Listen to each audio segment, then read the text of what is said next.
The supply truck's diesel engine coughed to life in the pre-dawn darkness of Forward Operating Base Sentinel, Afghanistan.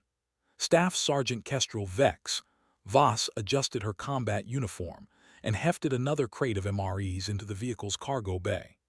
The base hummed with its usual morning rhythm. Boots on gravel, distant generator noise, the metallic clank of equipment being prepped for another day in the Hindu Kush Mountains. Nobody paid attention to the blonde woman methodically loading supplies. Just another logistics run to the remote outpost of Firebase Echo. That changed when Colonel Marcus Holt stepped out of the command bunker. His coffee mug froze halfway to his lips. His weathered face, carved by 23 years of military service, went absolutely pale. Not at Vex herself, but at the small unit patch sewn onto her right shoulder. A stylized hawk diving through storm clouds, wings spread against a crimson background. The 388th Fighter Squadron's Storm Hawks insignia. "Jesus Christ," he whispered, the mug slipping from his fingers and shattering on the concrete. Major Sarah Chen, the base operations officer, followed his gaze and frowned. "Sir, everything all right?" Holt couldn't speak. He stared at that patch like it was a ghost materializing in broad daylight, because in his world it might as well have been. The 388th Fighter Squadron had been officially disbanded 3 years ago after what the Pentagon quietly called the Kandahar Incident. The pilots scattered to different units, their records sealed, their stories buried under layers of classification stamps. Yet here stood someone wearing their colors. "That patch," he managed, his voice barely audible. "Where did you get that patch?" Vex looked up from securing a cargo net, surprised by the intensity in his tone. "Standard issue, sir. What's the problem?" "Standard issue," Holt's voice cracked. "Lady, that squadron doesn't exist anymore." The loading dock fell silent. Other soldiers began to notice the tension, conversations dying as they sensed something significant happening. Vex straightened slowly, her hazel eyes meeting the colonel's stare with calm professionalism. But there was something else there, a flicker of recognition, maybe even disappointment, as if she'd been hoping to remain invisible a little longer. "With respect, sir," she said quietly, "everything exists somewhere." The cryptic response hit Holt like a physical blow. He knew that phrase, had heard it exactly once before, transmitted over a crackling radio 3 years ago during the worst night of his military career. A night when 6 F-16 Fighting Falcons had screamed through a Taliban stronghold, turning the tide of a battle that was supposed to be impossible to win.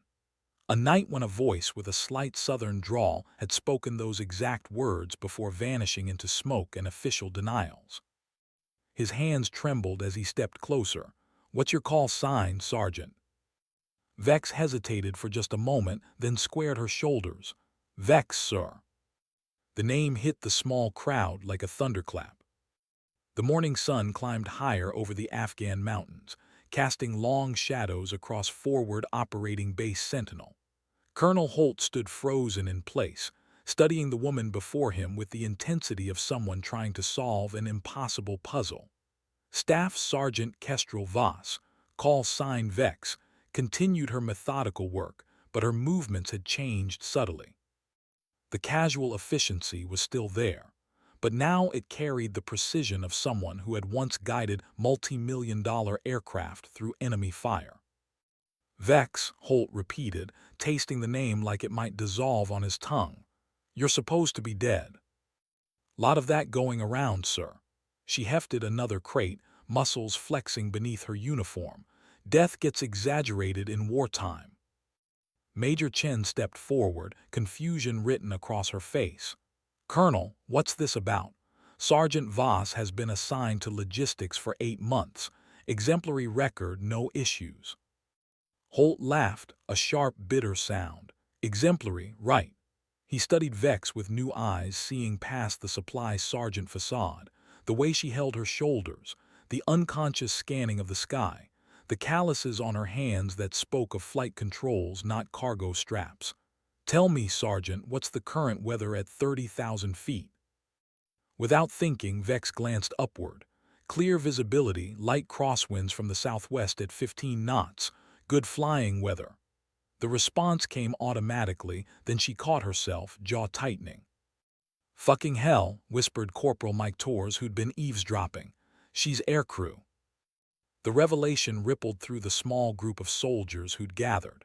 Vex had been among them for months, sharing meals, pulling guard duty, bitching about the heat and the food and the endless bureaucracy. She'd been just another ground pounder, another cog in the vast military machine. Now she was something else entirely. The 388th, Holt continued, his voice gaining strength, was the most decorated fighter squadron in theater. They called you the Storm Hawks because you flew missions nobody else would take. Danger close air support in weather that grounded everyone else. Taliban strongholds that other pilots called suicide runs. He paused, studying her face. Until Kandahar.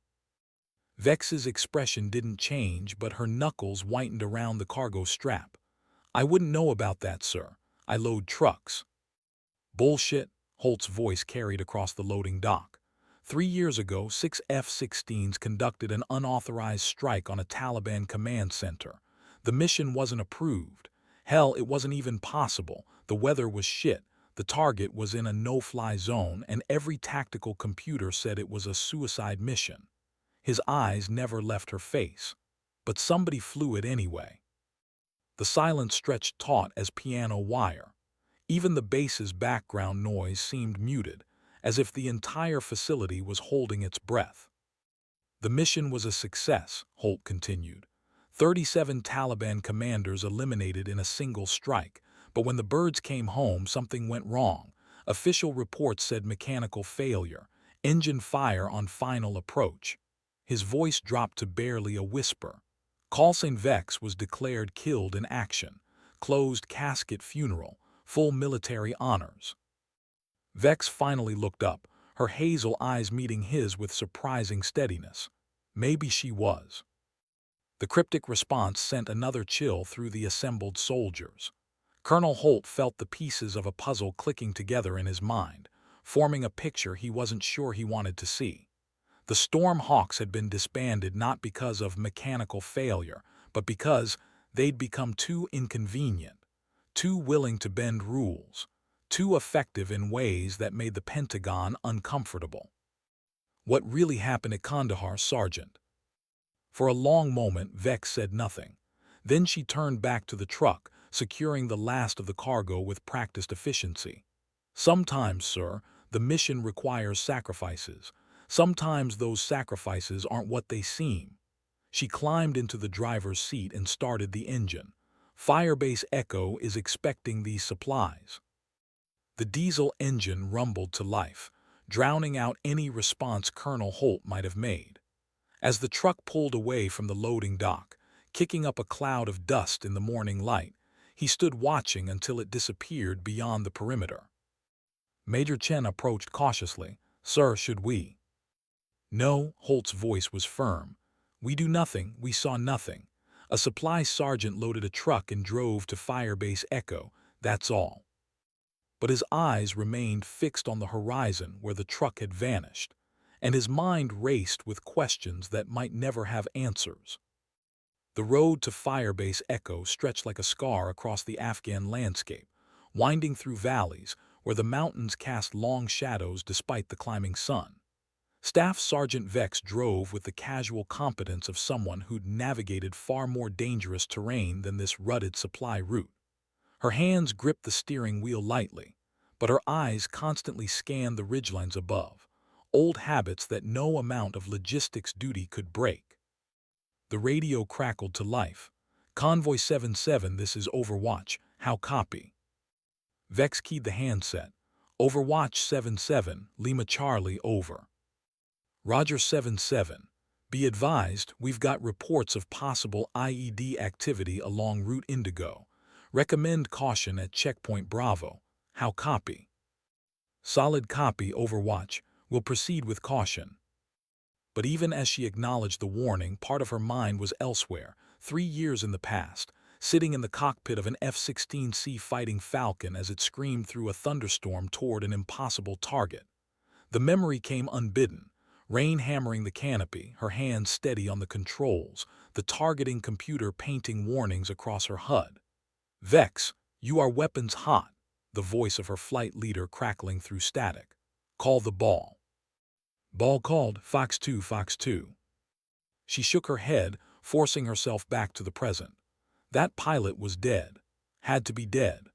The woman driving this truck was someone else entirely, a supply sergeant with an exemplary record and no particular ambitions beyond getting through her deployment intact. The truck crested a hill, and Firebase Echo came into view. It wasn't much to look at, a collection of concrete barriers, prefab buildings, and communication towers perched on a rocky outcrop like some medieval fortress. Razor wire glinted in the sunlight, and she could see the tiny figures of soldiers manning the perimeter. It was the kind of place that existed for one purpose: to project American power into hostile territory, regardless of the cost. As she approached the main gate, Vex noticed something that made her foot ease off the accelerator. A group of soldiers had gathered near the communications bunker, their attention focused skyward. One of them was pointing at something in the distance, his animated gestures suggesting excitement rather than alarm. She rolled down the window as she passed through the checkpoint. What's got everyone worked up? The gate guard, a young specialist with Ohio farm boy features, grinned broadly. "Air show, Sergeant. We got fast movers inbound for a demonstration. F-16s from the 34th Fighter Squadron out of Bagram." Vex's hands tightened imperceptibly on the wheel. Demonstration. Yeah, they're gonna show the local militia how American air power works. Hearts and minds stuff, you know, should be pretty cool. He waved her through. Cargo dock straight ahead. She drove slowly through the base, but her eyes kept drifting upward. In the distance, she could make out 4 tiny specks growing larger against the azure sky. F-16 Fighting Falcons, their delta wings catching the sunlight as they approached in perfect formation. The sight sent an almost physical ache through her chest, a pilot's longing that 8 months of loading trucks hadn't been able to suppress. At the cargo dock, Lieutenant Danny Reeves was waiting with a clipboard and the harried expression of someone with too many responsibilities and not enough time. "Sergeant Voss, right? About time you got here. We've been running low on everything: food, water, ammo. The locals have been getting restless, and we need to keep them happy." Vex climbed out of the truck and began unlashing the cargo. "No problem, sir. Standard supply run." But Reeves wasn't paying attention. Like everyone else on the base, his eyes were fixed on the approaching aircraft. "Beautiful, aren't they? F-16s are the prettiest birds in the sky. I always wanted to be a pilot, but my eyes weren't good enough." He sighed wistfully. "Can you imagine what it must be like, flying one of those things?" Vex lifted a crate of water bottles, using the motion to hide her expression. "I imagine it's just like anything else, sir. Training and discipline."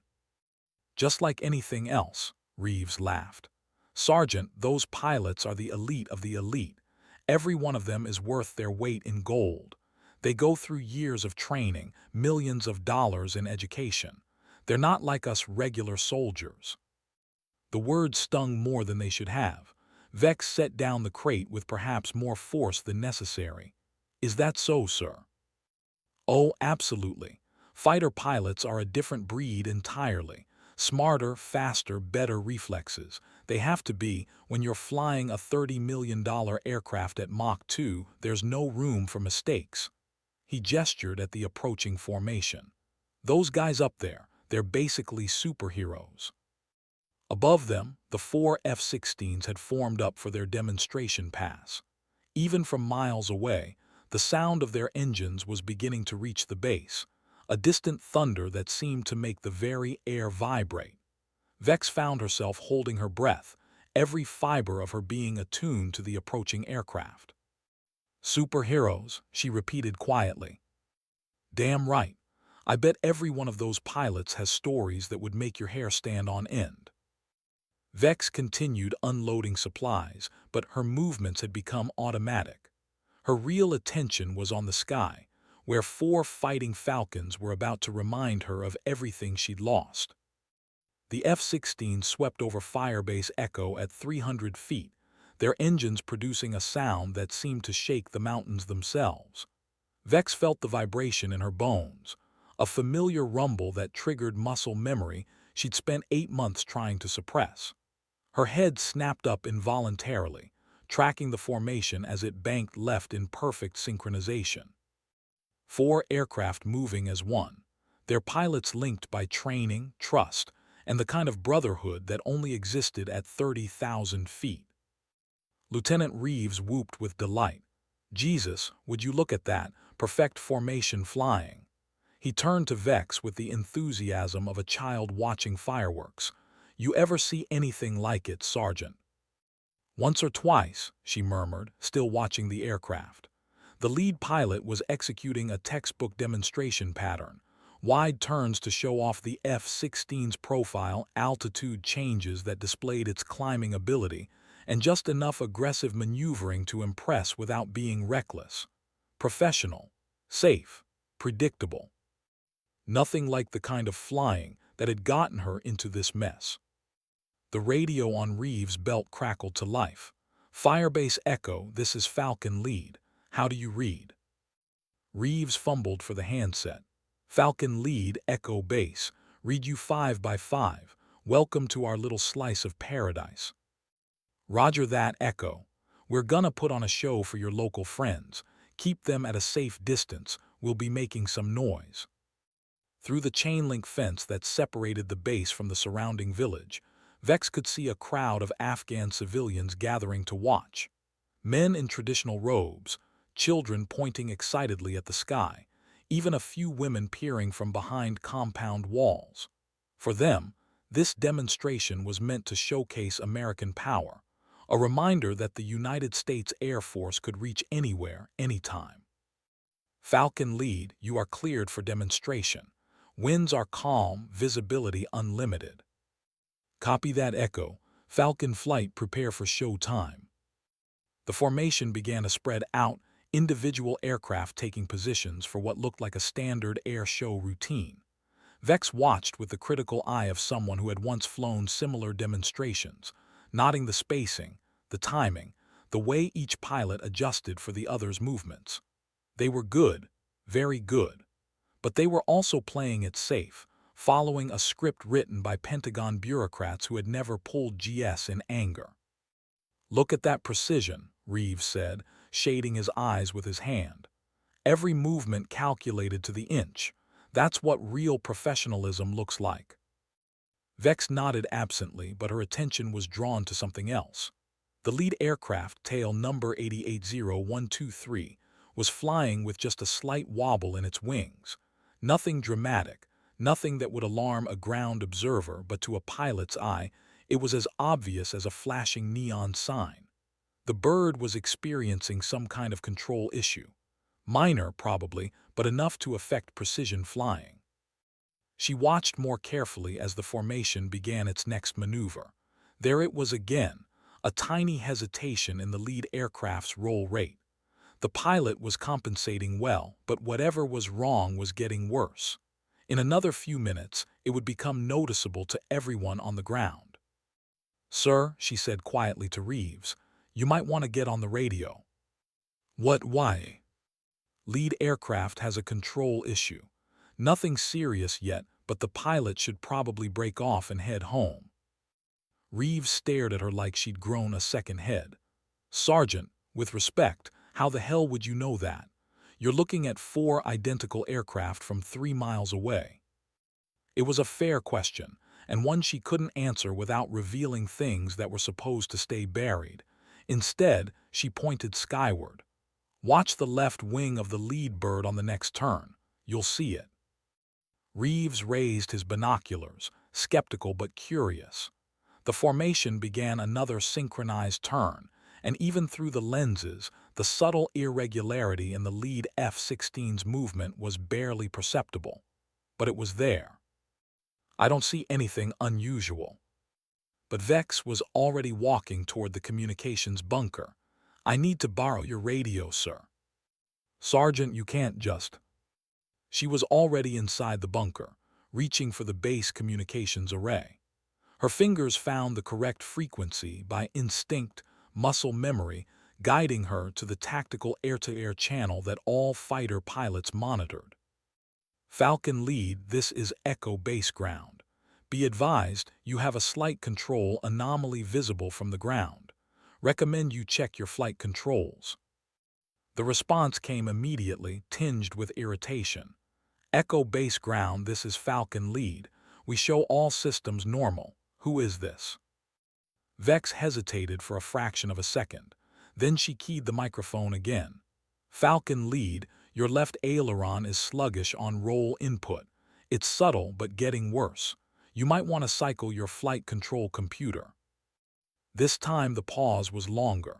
When the pilot's voice came back, the irritation had been replaced by something else. Curiosity, maybe even concern. Echo Base Ground. How are you observing flight control characteristics from the ground? Behind her, Lieutenant Reeves had entered the bunker, his face flushed with anger.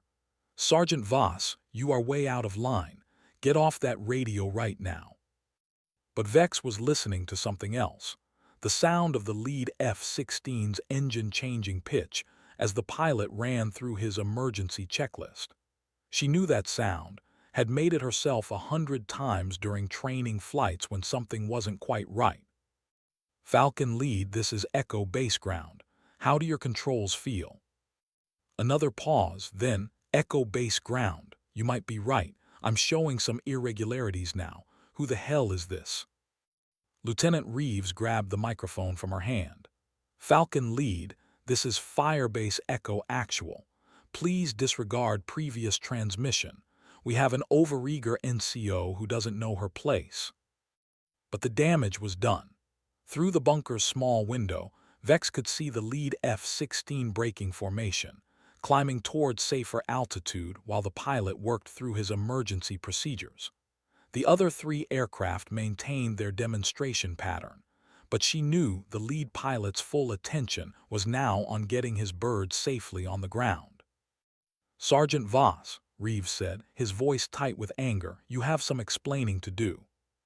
Outside, the sound of jet engines began to fade as the formation headed back toward Bagram Air Base. But in the communications bunker of Firebase Echo, the real fireworks were just getting started. The atmosphere in the Firebase Echo communications bunker was electric with tension. Lieutenant Reeves stood with his arms crossed, his face red with the kind of anger that comes from having his authority questioned in front of his men. Staff Sergeant Vex remained at ease, but her eyes held a quiet defiance that suggested this confrontation had been inevitable from the moment she'd picked up that microphone. Explain to me, Reeves said slowly, how a supply sergeant knows enough about F-16 flight characteristics to diagnose control problems from the ground. Lucky guess, sir. Bullshit. He stepped closer, lowering his voice. Nobody makes that kind of lucky guess. You spotted something that the pilot himself hadn't noticed yet. That takes training, specialized training. Through the bunker's small window, they could see the demonstration continuing with the remaining 3 aircraft, but the crowd's enthusiasm had diminished. The lead pilot's abrupt departure had been noticed by everyone, including the Afghan civilians who had gathered to watch.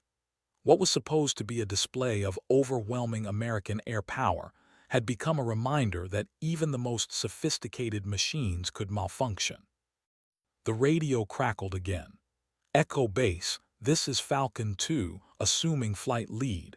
We're going to wrap up the demonstration early. Falcon Lead is declaring an emergency and heading straight back to Bagram. Reeves grabbed the microphone. Copy that, Falcon 2. Good luck to your lead. Roger, and Echo Base. Whoever spotted that control problem probably saved a pilot's life. That was some damn fine observation. The praise hung in the air like smoke from a discharged weapon. Reeves set down the microphone and turned back to Vex, his expression shifting from anger to something closer to bewilderment. Who are you really? Before she could answer, another voice cut through the tension. She's exactly who she claims to be, Lieutenant.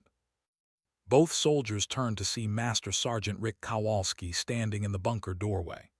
At 43, Kowalski was old-school Army, the kind of NCO who'd served in 3 different wars and had the wisdom to know when questions shouldn't be asked.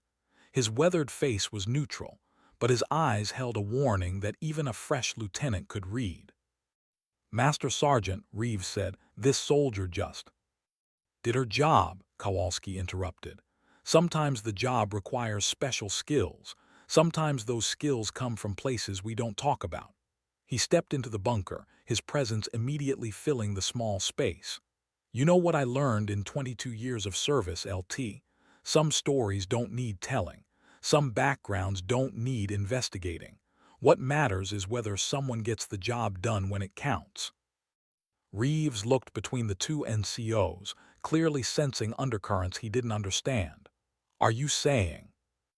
"I'm saying," Kowalski's voice carried the finality of a closing door, "that Sergeant Voss has been a model soldier for 8 months. Her performance reports are exemplary.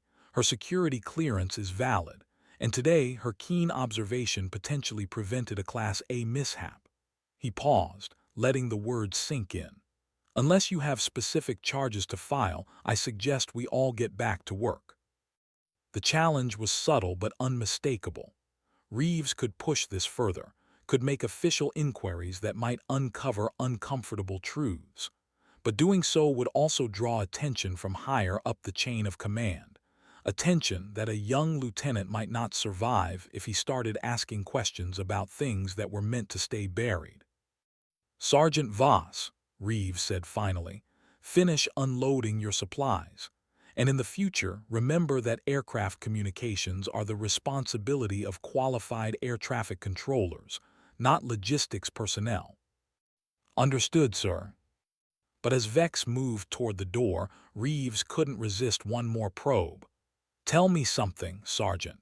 That emergency procedure you recommended, cycling the flight control computer, where did you learn about that?" Vex paused in the doorway, her hand on the frame. For just a moment her carefully constructed facade slipped, and something else showed through: pride, maybe, or the ghost of who she used to be. "Aviation Week and Space Technology, sir. I read a lot in my spare time." It was a plausible answer. Technical magazines were available to anyone, and an intellectually curious soldier might well absorb information about military aircraft. But the way she said it, with the casual confidence of someone who had once memorized emergency procedures as a matter of survival, suggested a deeper truth. As she left the bunker, Master Sergeant Kowalski lingered. "Lieutenant, can I give you some advice?" "Sure, Master Sergeant." "In this business, we all got ghosts. Some people's ghosts are louder than others, but the smartest thing you can do is let sleeping dogs lie." He adjusted his patrol cap and headed for the door. "Trust me on this one." Alone in the communications bunker, Lieutenant Reeves stared out the window at the remaining F-16s completing their demonstration. In the distance, he could see Staff Sergeant Voss methodically unloading supplies from her truck, every movement efficient and professional. Just another day's work for a logistics specialist. But he couldn't shake the memory of her voice on the radio. Calm, authoritative, speaking the technical language of military aviation like someone who had lived it rather than simply read about it. The supply truck sat empty in the Firebase Echo motor pool, its cargo bay swept clean, and its manifest signed off by Lieutenant Reeves with grudging efficiency. Staff Sergeant Vex performed her post-mission checks with the same methodical precision she brought to everything else, checking tire pressure, fluid levels, and securing equipment with a thoroughness that spoke to deeply ingrained habits. But her mind was elsewhere, replaying the radio exchange with Falcon Lead, and wondering how long it would take for the wrong people to start asking the right questions. She was just finishing when footsteps approached across the gravel. Master Sergeant Kowalski appeared around the truck's rear bumper, carrying 2 steaming cups of coffee and wearing the expression of a man who had difficult conversations for a living. Figured you might need some caffeine before the drive back, he said, offering her one of the cups. Thanks, Master Sergeant. She accepted the coffee gratefully, wrapping her fingers around the warm ceramic. The afternoon sun was beginning to sink toward the western peaks, and the temperature was dropping noticeably. They stood in comfortable silence for several minutes, two experienced soldiers who understood that some conversations couldn't be rushed. Around them, Firebase Echo continued its daily routine, guards changing shifts, equipment being maintained, reports being filed. The demonstration by the F-16s had become just another entry in the day's logbook, notable mainly for the early departure of the flight lead. Hell of a thing, Kowalski said finally, spotting that control problem from the ground. Like I told the lieutenant, I read a lot. Uh-huh. Kowalski sipped his coffee, his weathered face thoughtful. You know, I've been in this man's army for 22 years, served with all kinds of specialists, mechanics, medics, intel analysts, you name it. Every one of them picked up skills from their previous assignments. He paused, studying her face. Some skills are harder to hide than others. Vex said nothing, but her grip tightened slightly on the coffee cup. The thing about being a good NCO, Kowalski continued, is knowing when to look the other way. When I see a soldier who shows up on time, does her job without complaint, and keeps her mouth shut about things that don't concern her, I tend to assume she's got good reasons for being exactly where she is. I appreciate that, Master Sergeant. But I also know that sometimes the past has a way of catching up. That business with Colonel Holt this morning, word travels fast in a place like this. And when a bird colonel goes white as a sheet at the sight of someone's unit patch, people notice. Vex felt her stomach clench. She'd hoped that the morning's encounter at Fob Sentinel would remain confined to the loading dock, but military installations were gossip factories where information spread faster than wildfire.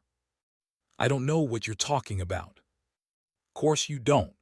Kowalski's smile held no humor. But let me tell you something, Sergeant. Whatever happened 3 years ago, whatever brought you to this supply truck instead of some cockpit, it's none of my business.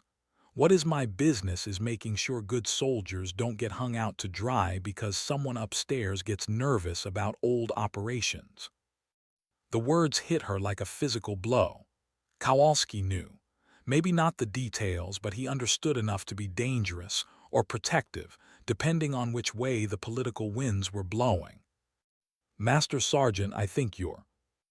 I'm not done. His voice carried the authority of 2 decades in uniform. I've seen this movie before. Specialized units get disbanded for reasons that have nothing to do with mission failure. Pilots get reassigned to jobs they're overqualified for because someone in Washington gets uncomfortable with their operational record. And sometimes, the cover story becomes the only story that anyone's allowed to tell. He set down his coffee cup and pulled out a worn photograph from his wallet. It showed a much younger Kowalski standing beside an I-64 Apache helicopter, his arm around the shoulders of another soldier whose face had been carefully scratched out with a pen. My flight engineer in Iraq, he explained. Best damn crew chief I ever served with. One day he was there, the next day he was transferred to a motor pool in Kansas. Never saw him again, never got an explanation. But I learned not to ask too many questions about people who suddenly became invisible. Vex stared at the photograph, understanding the message. The military was full of ghosts, soldiers whose real stories had been classified, redacted, or simply forgotten. People who had served their country with distinction only to find themselves reassigned to mundane jobs where their specialized skills could quietly atrophy. The thing is, Kowalski continued, tucking the photo away, sometimes those skills are exactly what's needed, even if nobody wants to admit it. Like today, when someone with a supply truck spotted a control problem that could have killed a pilot. The weight of his words settled between them like smoke from a dying fire. Around them, Firebase Echo continued its evening routine, but the two NCOs stood isolated in their bubble of shared understanding. "What do you need from me, Master Sergeant?" "Nothing," Kowalski said. "Just keep being the soldier you've been for 8 months. Do your job, keep your head down, and let the past stay buried." He paused, meeting her eyes directly.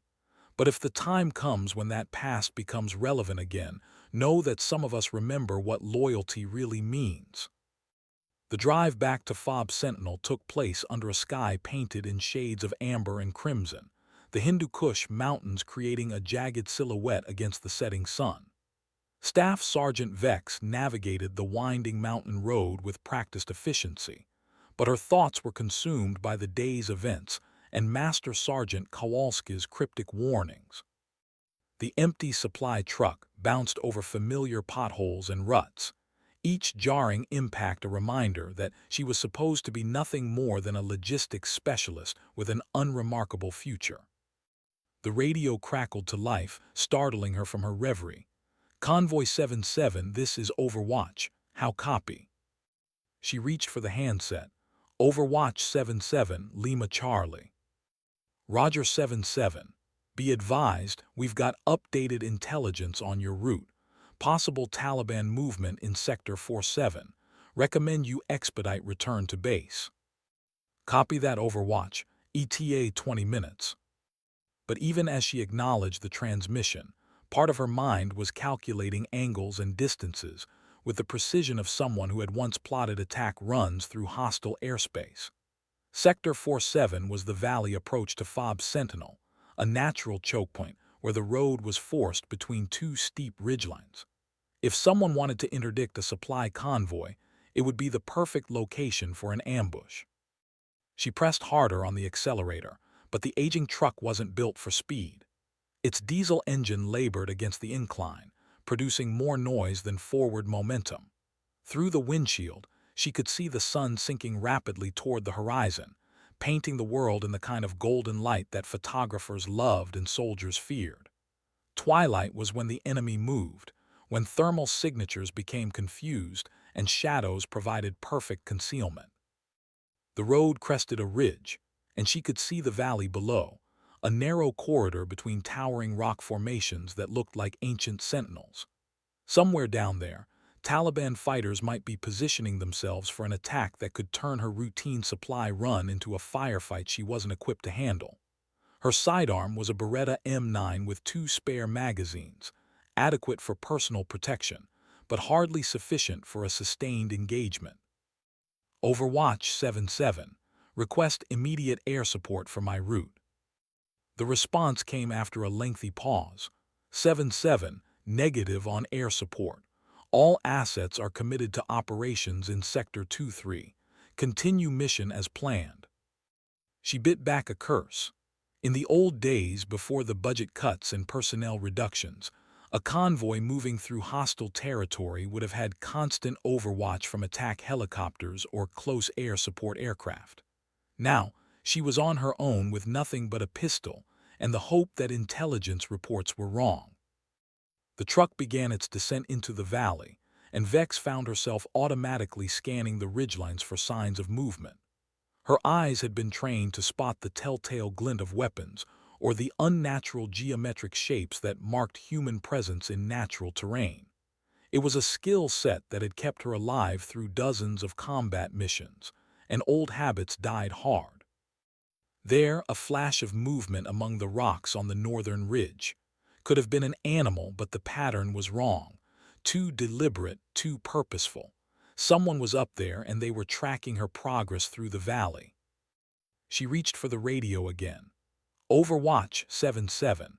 I have possible hostile movement on the northern ridge, grid reference 774281.